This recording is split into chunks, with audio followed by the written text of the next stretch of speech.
Good afternoon, everyone. Thank you for joining our live stream this afternoon.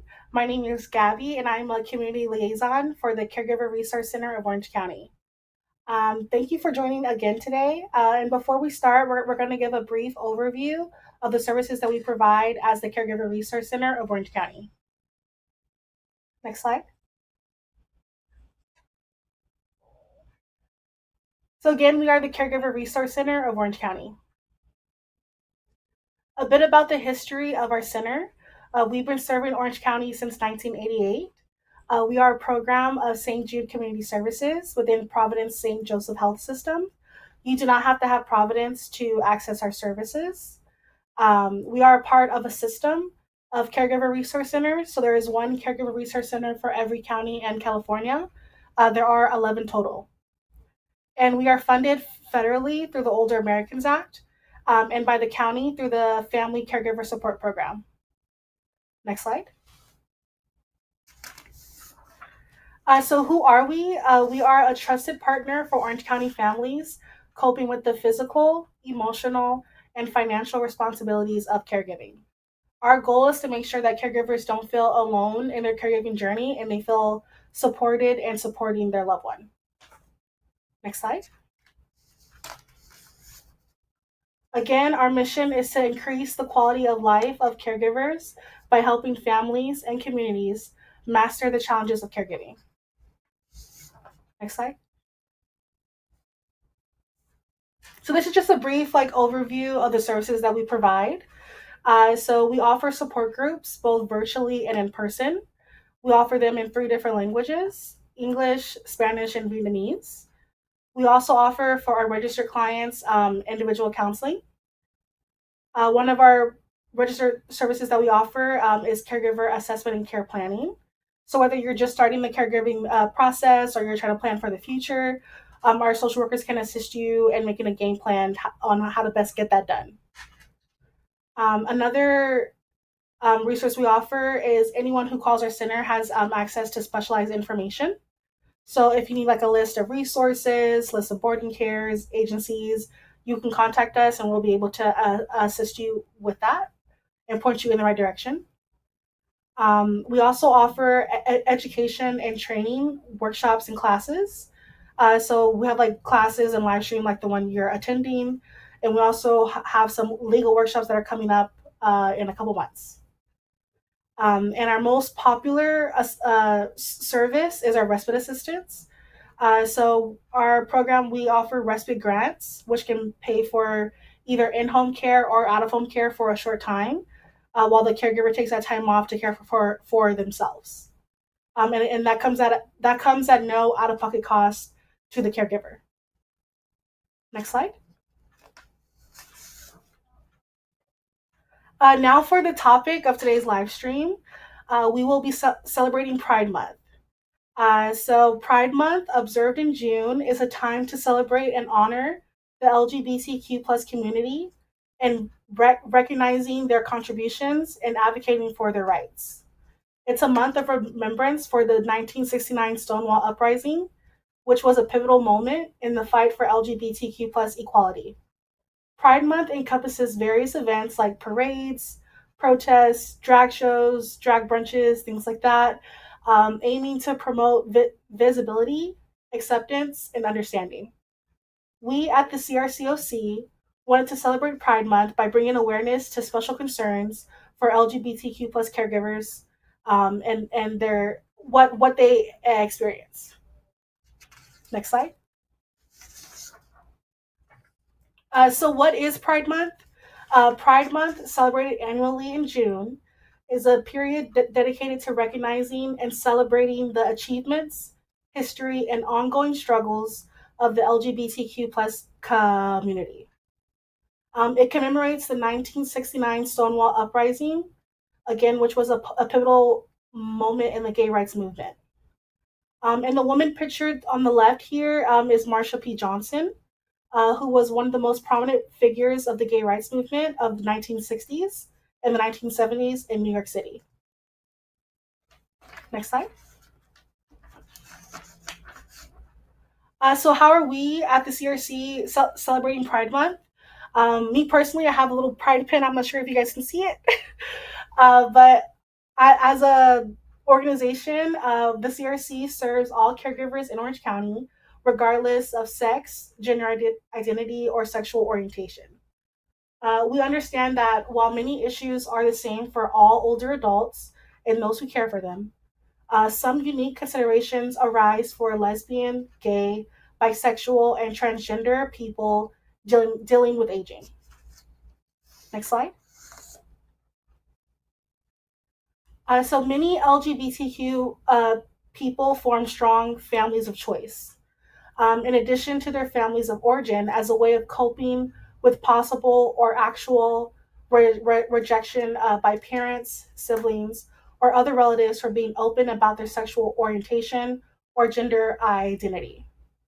Families of choice provide invaluable networks of emotional and social support. Nearly two-thirds of LGBTQ plus older adults say that they consider their friends to be their chosen family. Next slide.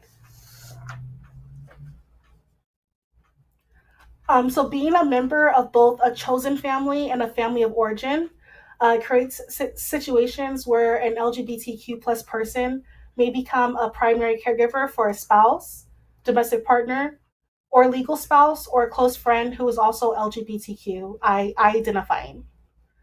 In January of 2011, President Obama issued a presidential memorandum that allowed patients at hospitals in the country to decide who has visitation rights and who can make medical decisions on their behalf, regardless of sexual orientation, gender identity, or family makeup. These protections are further reinforced in the Affordable Care Act.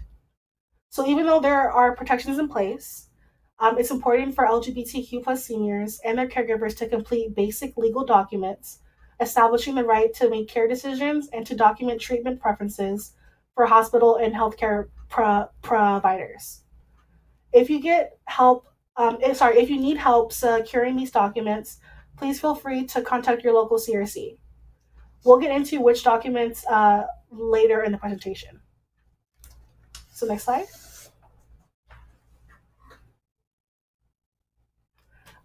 So another concern that some LGBTQ plus caregivers face is scheduling time off with their employer to care for an aging loved one. The Federal Family and Medical Leave Act does not provide job protections to LGBTQ plus or unmarried heterosexual domestic partners. However, many private employers now offer domestic partners the same medical leave and bereavement policies as married employees. In California, workers who contribute to the State Disability Insurance Fund, or SDI, are entitled to paid family leave for up to 8 weeks in a 12-month period when employees need to take time off of work to care for a seriously ill spouse, domestic partner, child, parent, their parent-in-law, grandparent, grandchild, sibling, or to bond with a new child. Workers may receive up to 55% of their weekly wages, up to a maximum weekly benefit amount determined by their weekly wages in the base period. Next slide. So as a caregiver, the time may come where you need additional support to provide proper care for your loved one. Entrusting the care of a loved one to a stranger can be a difficult decision, one that can be compounded by fear of an inadequate treatment and discrimination for LGBTQ plus folks. Local or nearby LGBTQ community centers, health organizations, and senior advocacy groups can provide excellent referrals and support. You may also consider reaching out to HIV or AIDS service organizations for a list of LGBTQ affirming home care providers. And another option is to contact the Gay and Lesbian Medical Association, which offers referrals to LGBTQ plus sensitive medical professionals in many parts of the country. Next slide. So LGBT seniors may be denied care, receive substandard care, or be hesitant to seek care due to fear of discrimination or lack of understanding from healthcare providers. Studies have shown that a significant percentage of doctors and medical students have reported providing substandard care or denying care to LGBT patients, according to the American Association of Physicians for Human Rights. Discrimination can lead to increased rates of depression, anxiety, social isolation, and suicidal thoughts among LGBT older adults. Efforts to raise awareness about the unique challenges faced by LGBTQ seniors can help reduce stigma and discrimination. Training on LGBTQ plus cultural competency is crucial for healthcare providers and other professionals to better understand and serve the needs of LGBTQ plus older adults. By addressing these issues, it's possible to create a more inclusive and equitable environment for LGBTQ plus older adults, allowing them to age with dignity and respect. Next slide.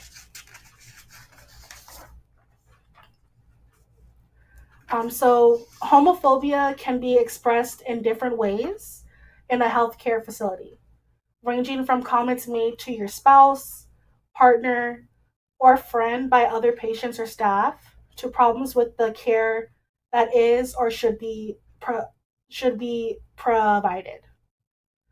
Under law, all residents have rights and protections.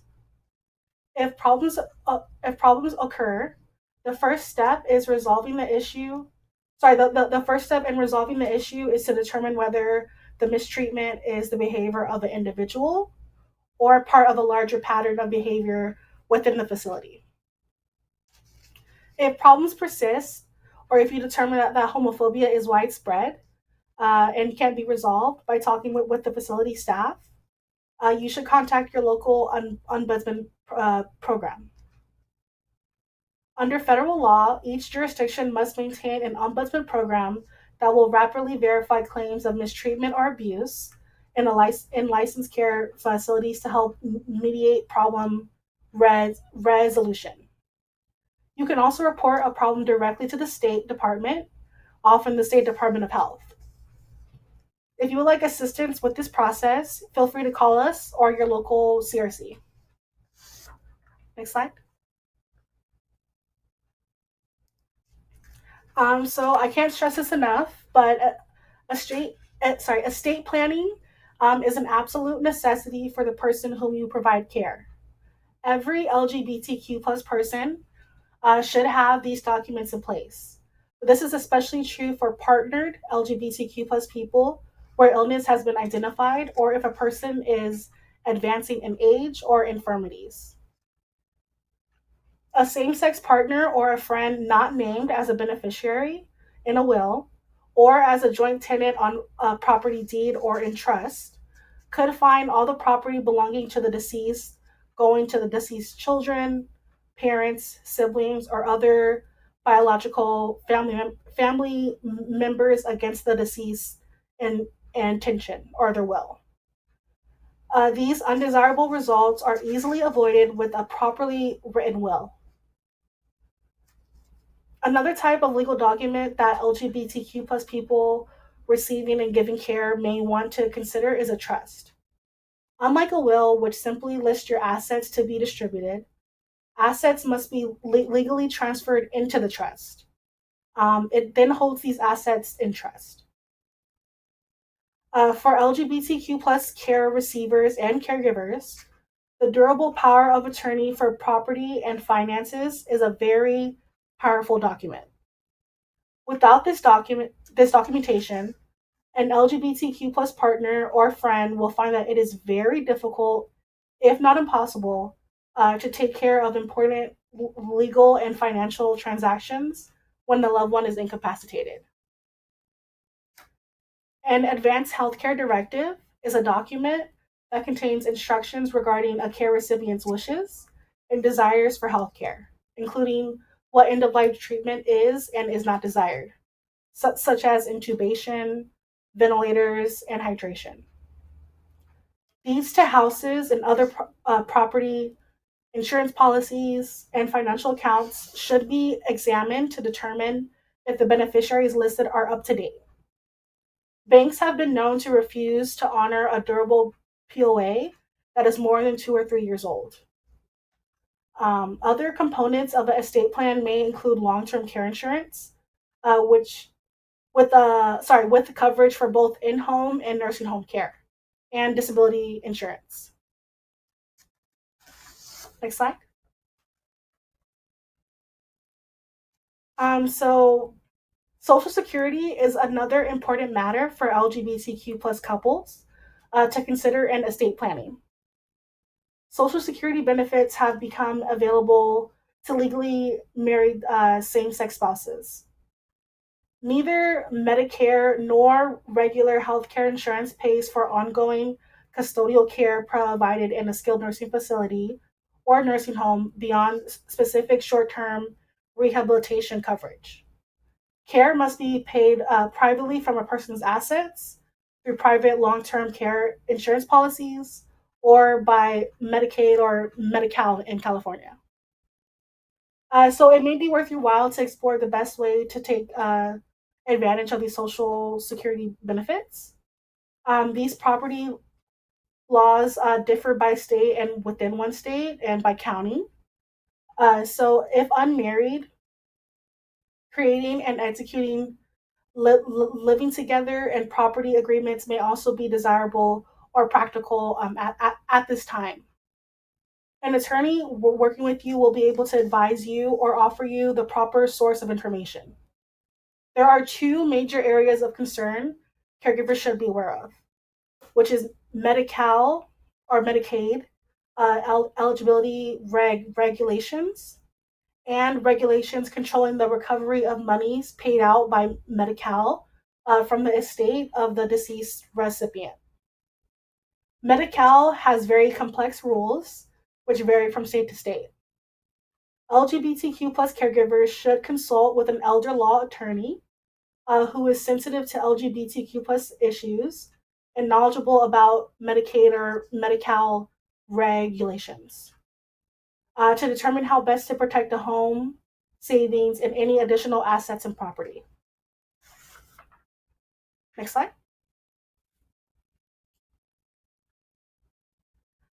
So learning to ask for support and taking care of your own emotional, physical, and spiritual health are very important considerations for every caregiver. To live openly and honestly, many LGBTQ plus people have had to make the difficult decision to live without contact or support from their family of origin. In these cases, extended family may not be a source of assistance and support. If this is true for you, it is especially important to reach out to chosen family members for help, as well as turning to community, medical, and assisted living support services when necessary. Familiarity with LGBTQ plus specific issues will vary widely in these agencies. If you meet resistance from one person, ask to speak to someone who has training or experience working with LGBTQ plus seniors and caregivers. And again, the CRCOC is always there to support you. Next slide. So now we're going to get into or discuss some LGBTQ plus resources that you can contact in Orange County. One of the most prominent resources is the LGBTQ Center OC, which is one of the oldest gay and lesbian community centers in the United States. It was established as a volunteer organization in 1971. At the LGBTQ Center OC, all members and allies of the lesbian, gay, bisexual, and transgender community of Orange County join together in a network of support and unity. Their life-affirming programs focus on empowerment, and their advocacy efforts focus on speaking out against hate and discrimination. They exist so that every segment of the LGBTQ population of Orange County has the resources needed to thrive in their own lives and communities. The LGBTQ Center of Orange County provides services to more than 20,000 individuals annually across a broad spectrum of culture, ethnicity, age, and economic background. Programming is especially designed for gay men, lesbians, youth, the transgender community, and the Spanish-speaking LGBTQ community, the bisexual community, and and LGBTQ families.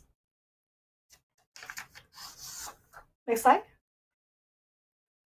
So another resource that is national is SAGE.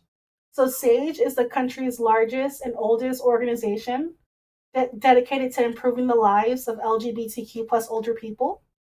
Founded in 1978 and headquartered in New York City, SAGE is a national organization that offers supportive services and consumer resources for LGBTQ older people and their caregivers. They mobilize LGBTQ people and allies when rights are at stake.